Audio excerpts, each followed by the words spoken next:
ওং সাঁইরাম, জয় সাঁইরাম। সাঁই বাবা বলে, আমার প্রিয় বাচ্চা, তোমার জীবনে চমৎকার কবে হবে, কিভাবে হবে, কেন হবে, তুমি এই কথাগুলো ভাবতেই থাকো। যখন তুমি জীবনে সবসময় নিজে চেষ্টা করতে থাকো, যখন তুমি আমাকে সবসময় প্রার্থনা করতে থাকো, যখন তুমি নিজের ধৈর্য শক্তিকে রাখো, কিন্তু তবুও তোমার জীবনে পরিবর্তন হয় না, তুমি নিজের ভাবনাতেই পরিবর্তন নিয়ে আসতে পারো না, তুমি নিজের বিচারধারা, নিজের ভালো কর্মের সাথ ছাড়ো না, তুমি আমার প্রতি নিজের ধৈর্য শক্তিকে আর বিশ্বাসকে দুর্বল হতে দাও না, তুমি অন্য লোকের তোমার প্রতি খারাপ ভাবের ফলে হায়রান হও না, তুমি তার কথাতে আঘাত পৌঁছাও, কিন্তু তোমার আত্মবিশ্বাস দুর্বল হয় না। যখন তুমি এই সবের মধ্যেও নিজেকে মজবুত বানিয়ে রাখো, তখন তোমার বুঝে নিতে হবে যে এখন জীবনে কিছু আলাদা হবে, হয়তো তোমার ভাগ্যে কিছু আলাদা লেখা হবে,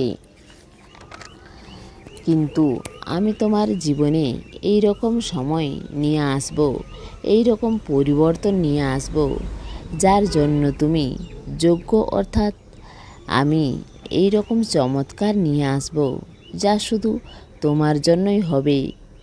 বাস্তব এটাই যে সব ভালো কর্মের ফল তোমার ধৈর্য শক্তি, তোমার অটুট চেষ্টার, তোমার অন্য লোকের প্রতি করুণা ভাব, এই সব গুণের অধিকারী হয়েও তুমি সামান্য জীবন ব্যতীত করছিলে, তো এখন এই সবগুলোর ফল তুমি একসঙ্গে পাবে।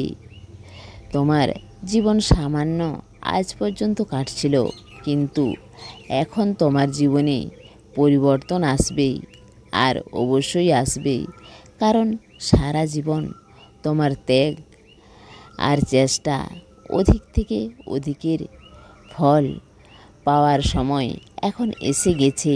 তোমার জীবন সামান্য রূপে আগের মতো আর কাটবে না, এখন জীবনে কিছু আলাদা হবে, কিছু ভালো হবে, আমি তোমার জন্য কিছু আলাদা করব, কিছু এই রকম দেব যা তোমার জন্য ভালো হবে, যা তোমার চমৎকার হবে। তুমি শুধু খুশি থাকো আমার বাচ্চা, তোমার সাঁই বাবার প্রেম আর আশীর্বাদ সব সময় তোমার সঙ্গেই আছে। এসে সাহায্য নাও ভরপুর, ইচ্ছা পূরণ নয় বেশি দূর। সমস্ত সাঁই ভক্তকে অনুরোধ, কমেন্ট বক্সে ওং সাঁইরাম বা নিজের কোনো প্রার্থনা লিখুন। ওং সাঁইরাম, জয় সাঁইরাম।